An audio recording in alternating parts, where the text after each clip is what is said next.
అగ్ని సేవకుల కూడిక ఏప్రిల్ 29వ తేదీన ఉదయం 10 గంటల నుండి ప్రారంభించబడును. ముఖ్య ప్రసంగికులు డాక్టర్ థామస్ గారు, దహించు అగ్ని మినిస్ట్రీస్, రాజమహేంద్రవరం. స్థలం దహించు అగ్ని ఆడిటోరియం, నటరాజ్ థియేటర్, రాజమహేంద్రవరం. మరిన్ని వివరాలకు 9494940072 మరియు 73.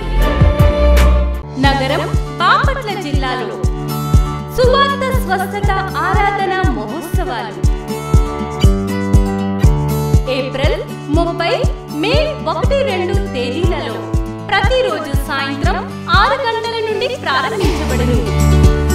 ముఖ్య ప్రసంగికులు డాక్టర్ థామస్ గారు, డాక్టర్ శివ థామస్ గారు, దహించు అగ్ని మినిస్ట్రీస్, రాజమహేంద్రవరం.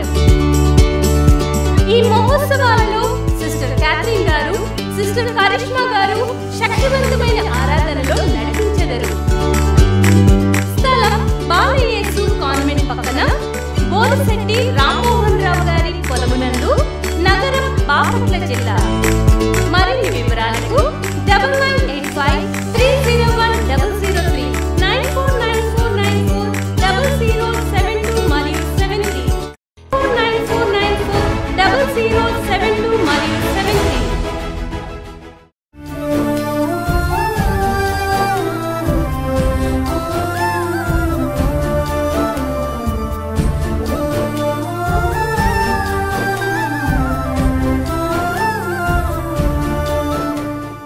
అది యెషయా గ్రంథం 42వ అధ్యాయం 19వ వచనం.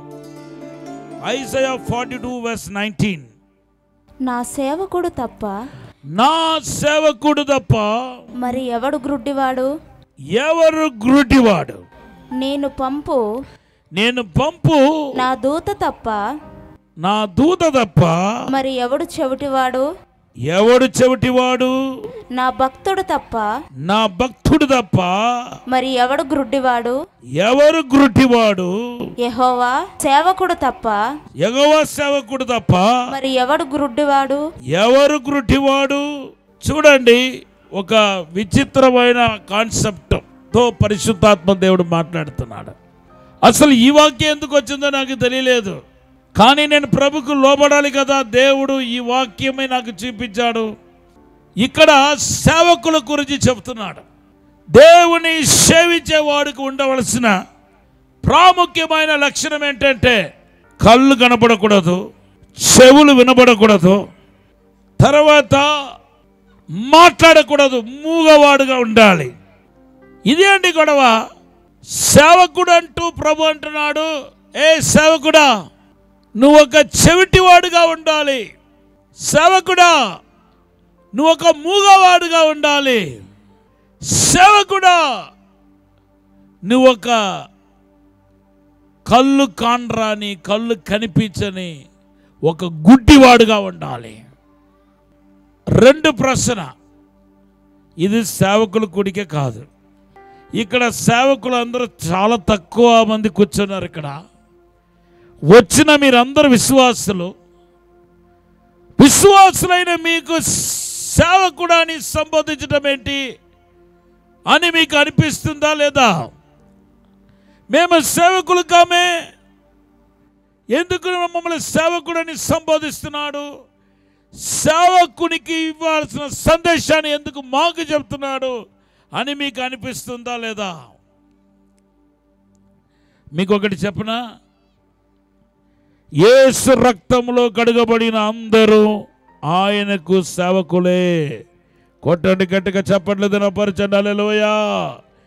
నువ్వు ఏనాడైతే యేసుక్రీస్తు రక్తములో కడుగబడ్డావో, ఏనాడైతే ప్రభు యొక్క రక్తములో కడుగబడ్డావో, ఆనాడు దేవుడు నిన్ను ఒక యాజకుడుగా ఎన్నుకున్నాడు.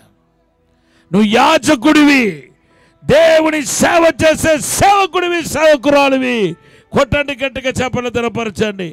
ప్రకటన గ్రంథం 1వ అధ్యాయం 6వ వచనం చదవండి. మనలను ప్రేమించుచు తన రక్తము వలన పాపముల నుండి మనలను విడిపించిన వానికి మహిమయు ప్రభావమును యుగ యుగములు కలుగునుగాక. ఆమేన్. ఆయన మనలను తన తండ్రియగు దేవునికి ఒక రాజ్యముగాను యాజకులుగాను చేసెను. ఇదిగో చూడండి, తండ్రి అయిన దేవునికి యేసుక్రీస్తు వారు మనలను ఒక యాజకులుగాను ఒక రాజుగాను మనల్ని చేస్తాడంట. పేతురు రాసిన మొదటి పత్రిక 2వ అధ్యాయం 9వ వచనం. 36 సంవత్సరాల క్రితం నేను రక్షించబడినప్పుడు, ప్రభువును దర్శించినప్పుడు నాకు ఇచ్చిన వాగ్దానం మీ అందరికీ తెలుసా? నేను రోమన్ క్యాథలిక్ సంబంధించిన వ్యక్తిని. రోమన్ క్యాథలిక్లో ఫాదర్కు చదువుతూ ఉంటే అక్కడ దేవుడును దర్శించాడు. ఆ తర్వాత నేను పరిశుద్ధాత్మతో నింపబడ్డాను. ఆ నింపబడిన నాడున 1989 దేవుడు నాతో మాట్లాడాడు. పేతురు రాసిన మొదటి పత్రిక 2వ అధ్యాయం 9వ వచనం ద్వారా మనలను దేవుడు ఏమని ఎన్నుకున్నాడంటే యాజక సమూహముగా మనల్ని ఎన్నుకున్నాడు. We are all our priesthood. గట్టిగా హల్లెలూయా చెప్పండి. ఎందుకు మనల్ని యాజకులు అంటున్నాడు? మమ్మల్ని అంటే ఓకే, ఎందుకంటే మేము సేవలు ఉన్నాం కాబట్టి. మిమ్మల్ని ఎందుకు సేవకులు అంటున్నాడు? మిమ్మల్ని ఎందుకు యాజకులు అంటున్నాడు? యాజకుని యొక్క పని ఏంటంటే నిరంతరము శాశ్వతము కాలము ఆయన సేవించటం. గట్టిగా హల్లెలూయా చెప్పండి. హల్లెలూయా. దేవుని బిడ్డలారా, నిరంతరము మనము ఆయన సేవించాల్సిన వాళ్ళమై ఉన్నాం. పరిశుద్ధ గ్రంథంలో రాయబడి ఉంది, మనము స్తుతి కోసమే నిర్మించబడ్డామంట. గట్టిగా హల్లెలూయా చెప్పండి. మనలను దేవుడు స్తుతించలాగన, నిజమైన దేవుని ఆరాధించలాగన దేవుడు మనల్ని ఏం చేస్తాడంటే నిర్మించి ఉన్నాడు. మీరు దేవుని స్తుతించడానికి నిర్మించబడిన సేవకులు.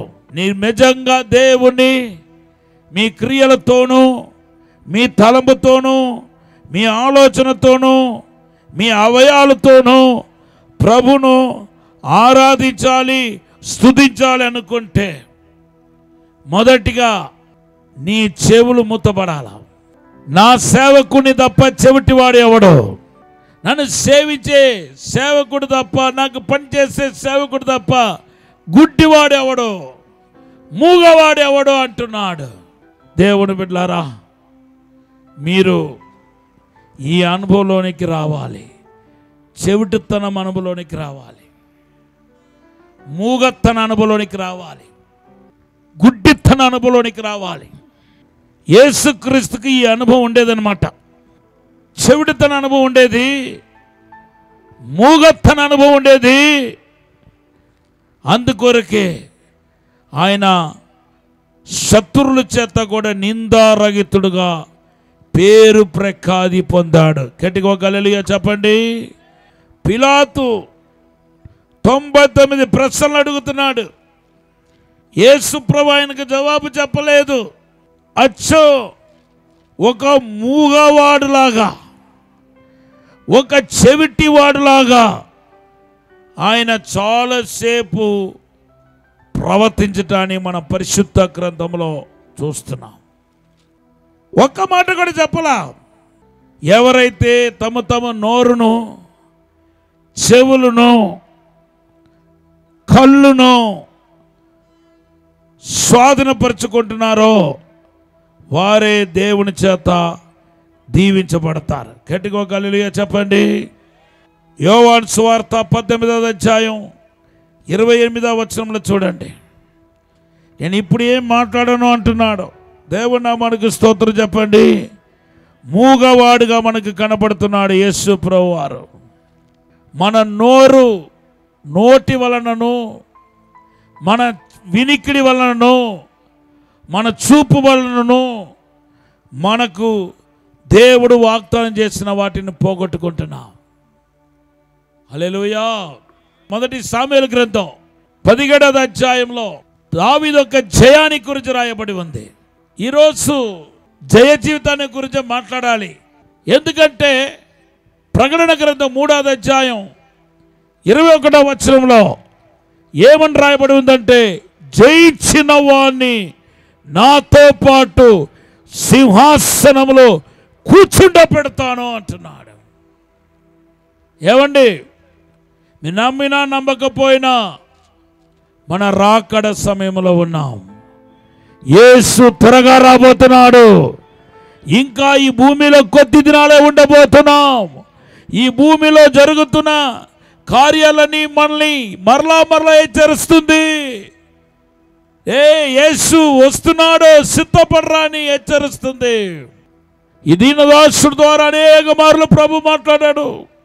ఏం మాట్లాడాడో తెలుసా? నా కుమారుడా, ఇదే లాస్ట్ జనరేషన్. ఈ జనరేషన్ వారే కడబూర వినబోతున్నారు, రాకడలో ఎత్తబడబోతున్నారని అనేక మార్లు ప్రభు మాట్లాడాడు.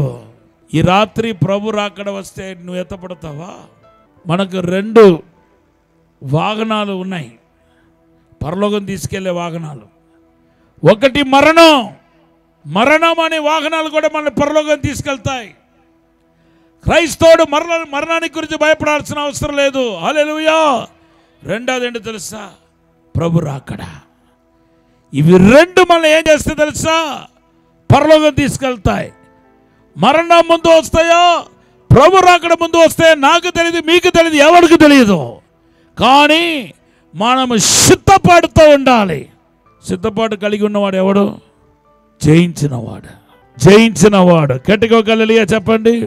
మొదటి సామెల గ్రంథం 17వ అధ్యాయంలో దావీదు యొక్క జయాన్ని గురించి బైబిల్లో రాయబడి ఉంది.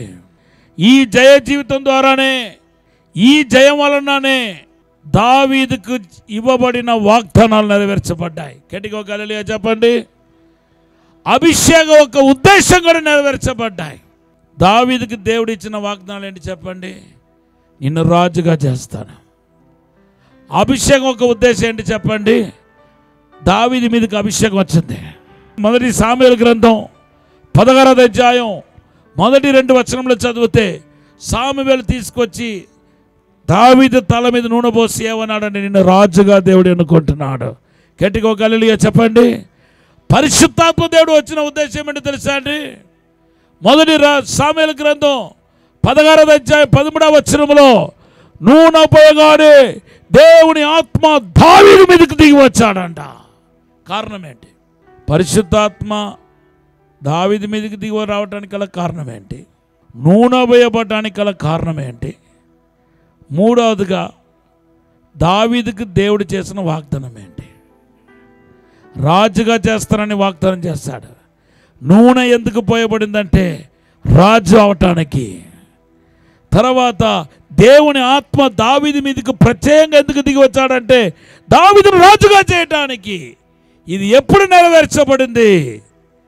ఎప్పుడైతే దావీదు గోలియాతును జయించాడో అప్పుడు నెరవేర్చబడింది. మొదటి సామెల గ్రంథం 17వ అధ్యాయం 25వ వచనం చదవండి. ఇశ్రాయేలీయులలో ఒకడు వచ్చుచున్న ఆ మనిషిని చూచితిరే, నిజముగా ఇశ్రాయేలీయులను తిరస్కరించుటకై వాడు బయలుదేరుచున్నాడు.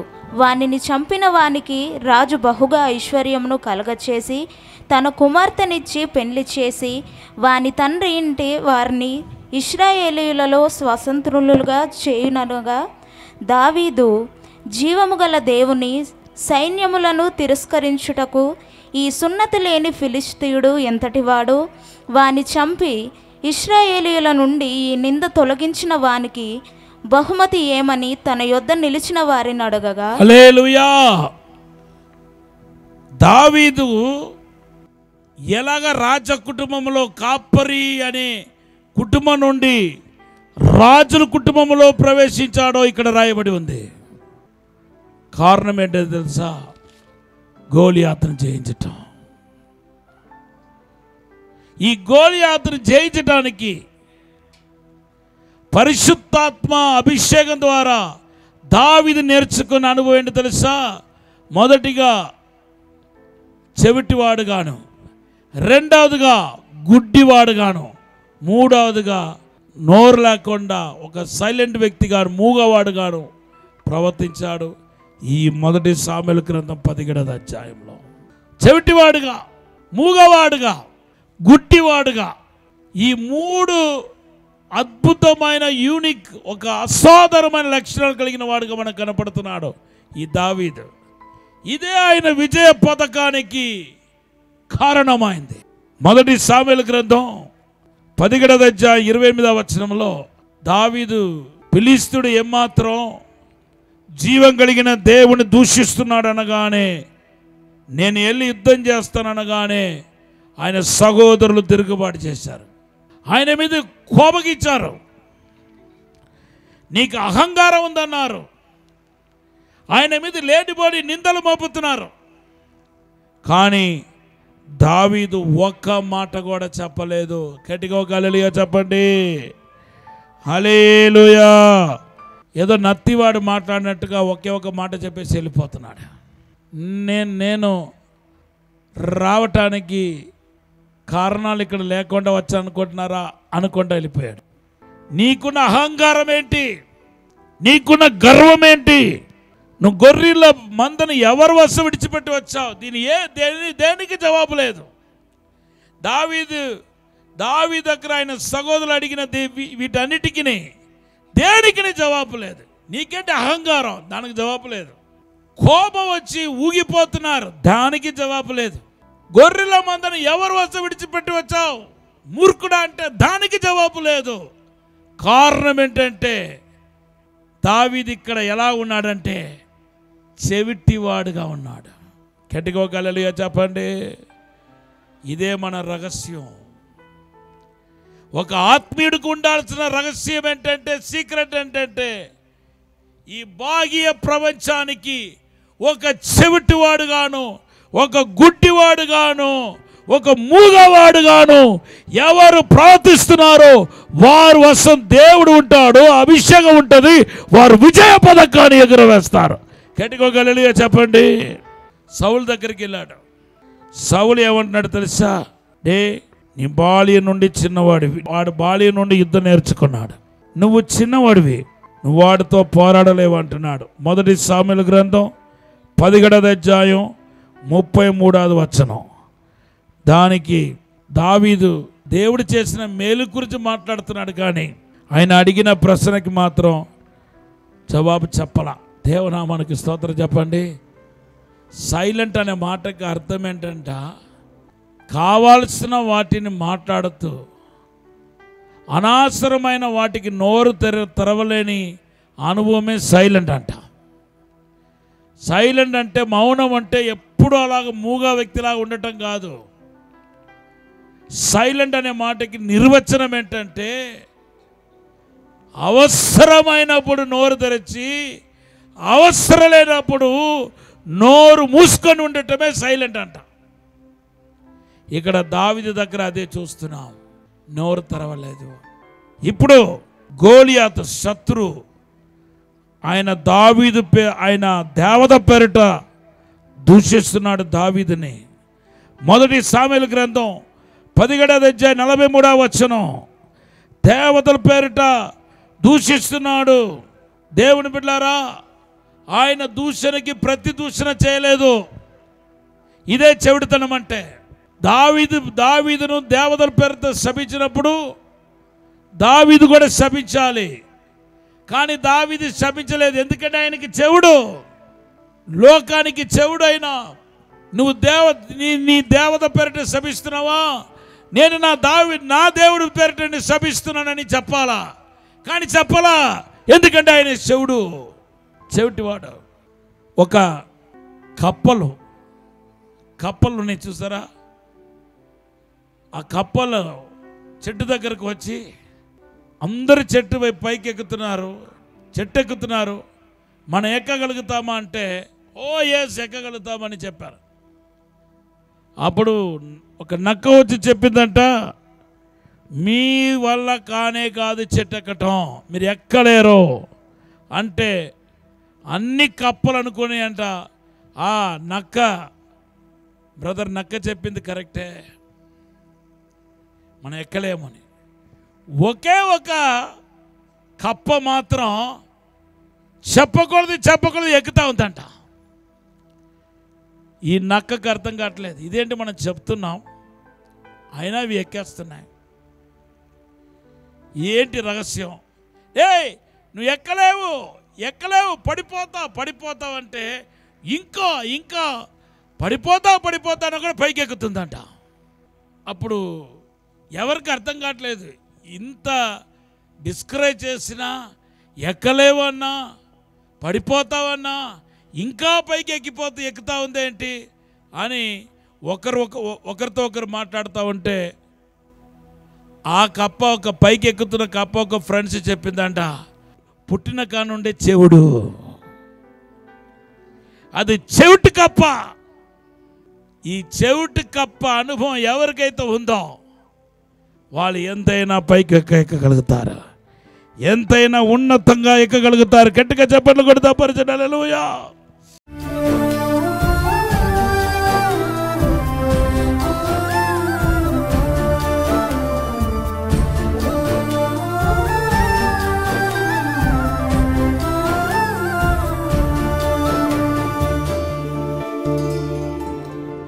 పరిశుద్ధము నమ్మకమైన పరలోక తండ్రి, మా వినికిడి, మా చూపు, మా మాట, మా హృదయపు ఆలోచన అన్నింటినీ శుద్ధీకరించండి యేసయ్యా. పరిశుద్ధపరచండి ప్రభా. ప్రాణాత్మ శరీరాన్ని కడగండి ప్రభా. ప్రాణాత్మ శరీరం శుద్ధీకరించబడిన అనుభవం నుండి నాయన తండ్రి అయ్యా ఈ యొక్క సభ యొక్క ఆశీర్వాదం ప్రవహించాలని ప్రార్థిస్తున్నాను తండ్రి. ఇప్పుడే పరిశుద్ధపరచండి, శుద్ధీకరించండి ప్రభా. ఇప్పుడే నాయన నీ సాక్షిగా వాడుకోమని, దీవించమని, బలపరచమని, అభిషేకించమని, మీరే ముట్టుమని, తాకుమని యేసు నామములో అడిగి వేడుకుంటున్నాము తండ్రి. ఆమేన్. రాజమహేంద్రవరంలో దహించు అగ్ని సేవకుల కూడిక ఏప్రిల్ 29వ తేదీన ఉదయం 10 గంటల నుండి ప్రారంభించబడును. ముఖ్య ప్రసంగికులు డాక్టర్ థామస్ గారు, దహించు అగ్ని మినిస్ట్రీస్, రాజమహేంద్రవరం. స్థలం దహించు అగ్ని ఆడిటోరియం, నటరాజ్ థియేటర్, రాజమహేంద్రవరం. మరిన్ని వివరాలకు 9494940072 మరియు 73. నగరం బాపట్ల జిల్లాలో సువార్త స్వస్థత ఆరాధన మహోత్సవాలు ఏప్రిల్ 30, మే 1-2 తేదీలలో ప్రతిరోజు సాయంత్రం 6 గంటల నుండి ప్రారంభించబడును. ముఖ్య ప్రసంగికులు డాక్టర్ థామస్ గారు, డాక్టర్ శివ థామస్ గారు, దహించు అగ్ని మినిస్ట్రీస్, రాజమహేంద్రవరం. ఈ మహోత్సవాలలో సిస్టర్ క్యాథరిన్ గారు, సిస్టర్ కరిష్మా గారు శక్తివంతమైన ఆరాధనలో నడిపించెదరు. స్థలం బాలయేసు కాన్వెంట్ పక్కన బోరశెట్టి రామ్మోహన్ రావు గారి పొలమునందు, నగరం బాపట్ల జిల్లా. మరిన్ని వివరాలకు 9985301003 9494940072 మరియు 73. విజయవాడలో దహించు అగ్ని ఆశీర్వాద అభిషేక కూడిక మే 1వ తేదీన ఉదయం 10 గంటల నుండి ప్రారంభించబడును. ముఖ్య ప్రసంగికులు డాక్టర్ థామస్ గారు, దహించు అగ్ని మినిస్ట్రీస్, రాజమహేంద్రవరం. స్థలం చాంద్ కళ్యాణ మండపం, రైల్వే స్టేషన్ దగ్గర, పూర్ణానందపేట, విజయవాడ. మరిన్ని వివరాలకు 903-222-4646 మరియు 903-222-4747. 9494940072 మరియు 73. ఇది కుటుంబ ఆశీర్వాద కూడిక. ఇక్కడ మేము మా కుటుంబాలను కట్టుకున్నాం. మరి మీరు? అయితే ప్రతి శుక్రవారం రాజమహేంద్రవరంలో జరిగే ఈ కుటుంబ ఆశీర్వాద కూడికలో పాల్గొనండి. ఈ కూడిక జరుగు స్థలం దహించు అగ్ని ఆడిటోరియం, నటరాజ్ థియేటర్, రాజమహేంద్రవరం. సికింద్రాబాద్ లో దహించు అగ్ని అద్భుత అసాధారణ కూడిక ప్రతి శనివారం సాయంత్రం 5 గంటల నుండి ప్రారంభించబడును. స్థలం SPC church ground, alpha hotel వెనుక, సికింద్రాబాద్. మరిన్ని వివరాలకు 9494940074 మరియు 75. రాజమహేంద్రవరంలో దహించు అగ్ని అభిషేక ఆదివారపు ఆరాధన ఇప్పుడు ప్రతి ఆదివారం ఉదయం 9:30 నుండి ప్రారంభించబడును. తప్పక పాలు పొందండి, దైవిక ఆశీర్వాదం పొందండి. స్థలం దహించు అగ్ని ఆడిటోరియం, నటరాజ్ థియేటర్, రాజమహేంద్రవరం. మీ ప్రార్థన అవసరతలకు 9494940072 మరియు 73. ఈ టీవీ కార్యక్రమాన్ని చూసి ఆశీర్వదించబడినట్లయితే దహించు అగ్ని టీవీ పరిచర్యకు మరియు బ్లెస్సింగ్ ల్యాండ్ కు సహకరించండి.